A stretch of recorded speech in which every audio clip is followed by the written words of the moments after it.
नमस्कार, मैं चंदन कुमार सीमांचल न्यूज से। अभी मैं एक ऐसे दोयम महिला की चर्चा करने वाला हूं जिनकी जिंदगी दोयम दर्जे की हो गई। दैनिक जिंदगी में अब सोशल मीडिया का क्रेज इस कदर बढ़ गया है कि अब शादी से लेकर तलाक तक व्हाट्सएप, फेसबुक मुख्य भूमिका निभाने लगे हैं। कुछ ऐसा ही मामला सामने आया है पूर्णिया से। नाबालिग से शादी करने के बाद व्हाट्सएप के माध्यम से 3 तलाक दे दिया। खबर आ रही है पूर्णिया जिले से। कटिहार जिला निवासी दरोगा जमील अख्तर मधुबनी जिला में पदस्थापित थे। परीक्षा के दौरान फुलदा खातून से आंखें चार हुई और शारीरिक संबंध बनाने के बाद शादी भी कर लिए। लेकिन कुछ वर्षों के बाद फुलदा खातून को पता चला कि वह पूर्व से शादीशुदा थे। इसी वजह से फुलदा खातून और जमील अख्तर के बीच तनाव बढ़ने लगा। आखिरकार जमील अख्तर ने व्हाट्सएप के माध्यम से 3 तलाक दे दिया। पूर्णिया से देखते हैं चंदन कुमार की सीमांचल न्यूज के लिए रिपोर्ट। दे दिया गया है। अब मैं इनसे जानूंगा पूरा मामला क्या है। क्या मामला हुआ मैडम आपके साथ? मामला ये हुआ, जो मेरे पति 2013 से हमको परीक्षा के दरमियान से ये हमसे बातचीत करते थे। 2 साल तो करीब हमसे बात ये किए, तभी मेरे गांव में एक छोटा आप प्रेम विवाह किए? जी, प्रेम कब किए। किए थे? 2013 से लेके 2016 तक हम इनसे प्रेम किए। प्रेम करने के दरमियान इनसे हम पूछते गए कि क्या आपकी शादी भी है? बोला नहीं, तुमको लग रहा है। हमको तो नहीं लग रहा है कि आपकी शादीशुदा है। तो बोला कि नहीं, मेरी शादी नहीं हुआ है, हम भी एक गरीबी परिवार से बिलोंग करते हैं। तो हमसे पूछा कि तुम कैसे परिवार? 2013 में आपकी उम्र क्या थी? 2013 में मेरी उम्र तभी 14 ही बरस था। 14 वर्ष की ही दरमियान में से बातचीत कर रहा था।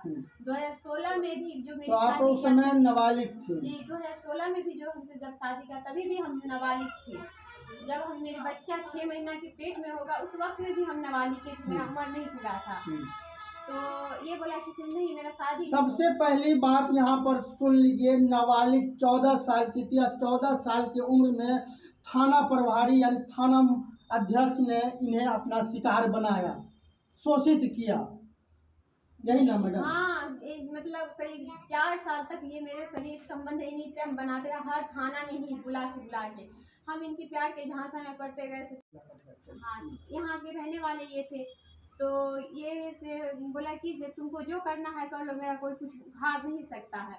हमको मारपीट। इसका मतलब वो आपका शादी, आपके साथ शादी करके आपका शोषण किया। हाँ। और आज आपकी जिंदगी को तबाह कर दिया गया। उसके बाद आपको एक तलाकनामा व्हाट्सएप के माध्यम से दिया गया, यही ना? हाँ, देने के बाद जाके फिर से ये है हुआ, तो वहाँ पे भी इनको गिरफ्तार किया। फिर जाके ये हमको रखने लगा बहुत अच्छे से, वहाँ मधुबनी में रखा। इसके बाद जाके ये हमको मैके भेज दिया, जैसे मैके जा, हम पटना जा रहे हैं पोस्टिंग करवाने के लिए।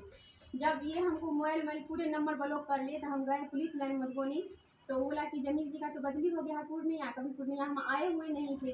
फिर भी हम पूछते पुलिस लाइन पूछे, खुर्शीद नाम का था पुलिस लाइन में, उनसे पूछे तो बोला तो अभी जस्ट पुलिस लाइन से एग्जाम देकर वो निकले हैं। जब गए उसको फ़ोन करने लगे तो फ़ोन साथ में स्विच ऑफ कर, तब एसपी साहब को आवेदन दिए। तभी एसपी साहब थे वो विशाल शर्मा थे। विशाल शर्मा ने उसको तुरंत ही सस्पेंड कर दिया। सस्पेंड करने वाला केस करके केस शुरू कर दिया। जो मनोज कुमार डीएसपी साहब जो थे, तुरंत में केस शुरू कर दिया। उसके बाद कि फिर मेरे पास में आया कि चलो तुमको रखेंगे, हम अच्छे से, हमसे गलती हो गई है। फिर सोचे जब मेरा पति अगर हमको अच्छे से रखेंगे तो हम कहाँ बौखेंगे। ये हमको रखने लगा लैंड बाजार में, हजरत मोहल्ला में। ये जो है हमको रखे, करीब 1.5 साल वहाँ रखे। वहीं पे हमको बाबू हुआ पेट में 6 महीना की। 6 महीना के जब पेट में हुआ तो इनका है से यहाँ बदली हो गया, मरंगा थाना की प्रभारी बन गए। मरंगा थाना हमको लेके आ गया, जो यहाँ से उधर जाने में उनका सही नहीं होता है। तो चलो तुमको से हम मरंगे में रखेंगे। तो यही हमको जहीर हाजी साहब के मकान में करीब हमको 1 साल रखे। उसके बाद जाके इनकी पुनः बदली हो गया जलालगढ़ थाना। जलालगढ़ थाना में भी हमको 6 महीना वहाँ रखे। वहीं पे इनका जो पूर्व से जो मेरे साथ में जो गलत किए थे 420 के केस में, एसपी साहब इनके ऊपर प्रूफ शूटिंग किए थे। प्रूफ शूटिंग में इससे 100 कागज पूछे थे। ये ऐसा ही बोला कि किसी का माँ का लाल नहीं है जो मेरा जॉब कोई ख़त्म कर देगा। इसको कागज का जवाब नहीं दिया। इसका आ गया पर बर्खास्तगी का कागज आ गया। ये हमसे 5 लाख रुपया का डिमांड करने लगे। हमें कि देखिए हम गरीब परिवार से हैं, हम आपको 1 रुपया भी नहीं दे सकते हैं जहाँ तक होगा, और हम आपकी पत्नी हैं, आप भीख मांगते हो, और चाहे आपको जो भी करते हो आपको मेरा बच्चा का देखभाल करना ही होगा, हम नहीं जाएंगे। हमको थाने में मेरे सामान सबको जो कुछ था मेरे पास में, मेरी मम्मी दी हुई थी, उस सबको तोड़ फाड़ के थाने में हमको छोड़ के भाग गया। 2019 27 तारीख 5वां महीना में फिर हम केस 8 महिला थाना में आके, तो 3 दिन हम इतना रोए गिड़गिड़ाए, फिर भी महिला थाना की कोई नहीं सुना। केस कर दिया, केस करके ऐसे ही छोड़ दिया, चार्जशीट में उसी के पक्ष में सब कुछ लिख ला दिया, थाना में भेज दिया। किस जिला का महिला थाना में आपने केस किया था? पूर्णिया के महिला थाना में केस किए थे। उसके बाद जाके फिर जब मेरा पति मेरे पास में 2022 क्या आपने अभी यहाँ के पूर्णिया के एसपी साहब से संपर्क किया है? इतना रोए गिड़गिड़ाए, फिर भी महिला थाना की कोई नहीं सुना। केस कर दिया, केस करके ऐसे ही छोड़ दिया, चार्जशीट में उसी के पक्ष में सब कुछ लिख ला दिया, थाना में भेज दिया। किस जिला का महिला थाना में आपने केस किया था? पूर्णिया के महिला थाना में केस किए थे।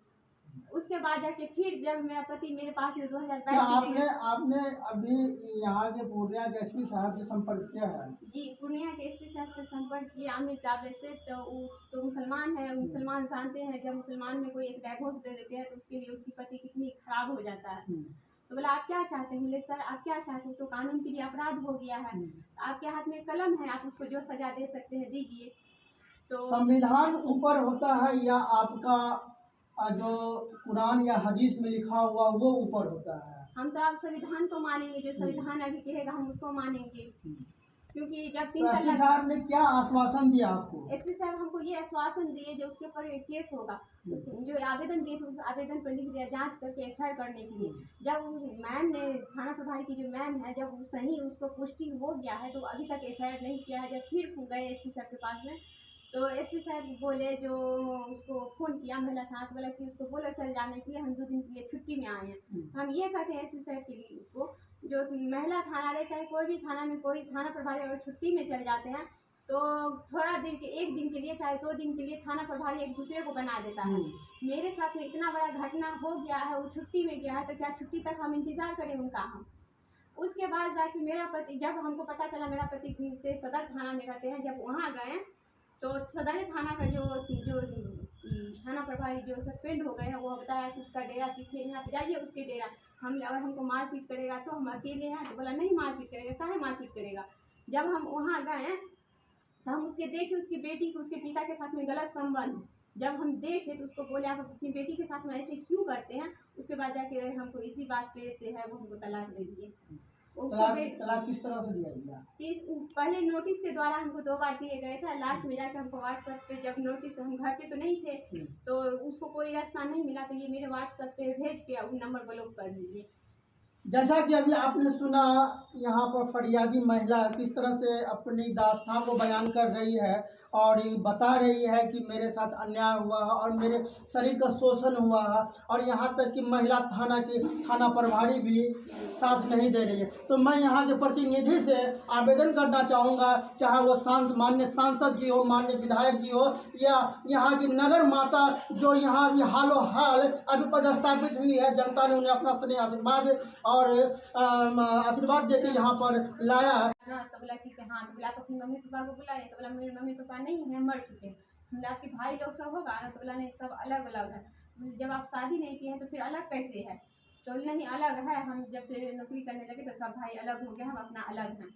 तो ये हम इनसे शादी के लिए ठीक है, जब आपको घर से कोई नहीं आएगा तो हम ऐसे आपसे शादी नहीं करेंगे, आप कोर्ट चलिए। जब कोर्ट गए हम अपने मम्मी पापा को बोले, मेरे मम्मी पापा बोला कि नहीं ऐसे नहीं करेंगे, बोलो कोर्ट से जब करने के लिए हम लोग साथ जाएंगे।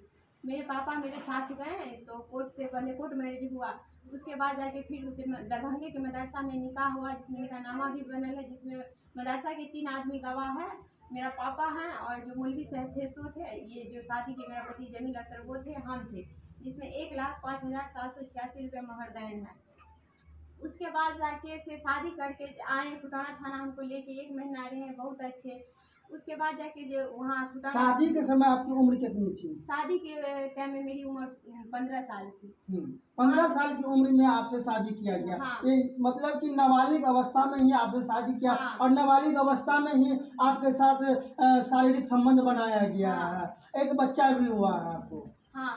उसके बाद बताइए। तो वो हुआ, उसके बाद जाके से थाना में आया चौकीदार जो होता है सरकारी, तो वो बोलता है कि मैडम आपके बाबू सब कहाँ हैं? तो बोले कि आप क्या बोल रहे हैं, मेरी शादी को तो 1 ही महीना हुआ है, हमको तो बाबू नहीं है। तो बोला कि सर को तो बाबू और है ना। तो फिर हम इसका एक प्राइवेट मुंशी और था, उनसे पूछे। तो बोला कि मैम इसकी दूसरी शादी हुआ है जिसमें 4 गो बच्चा है।